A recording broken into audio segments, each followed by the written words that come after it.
কাঁকরোল দিয়ে নতুন কিছু রেসিপি করার মন চাইলে এই রেসিপিটা ট্রাই করতে পারো।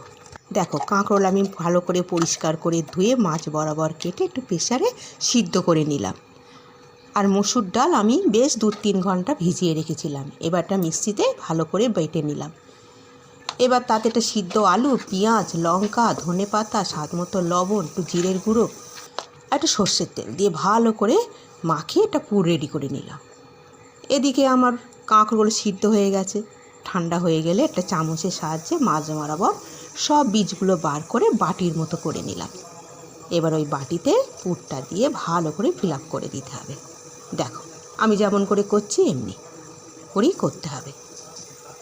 এই রেসিপিটা না গরম ভাতের সাথে কিংবা ডালের সাথে খুব ভালো লাগে, খুব সুন্দর স্বাদ হয়।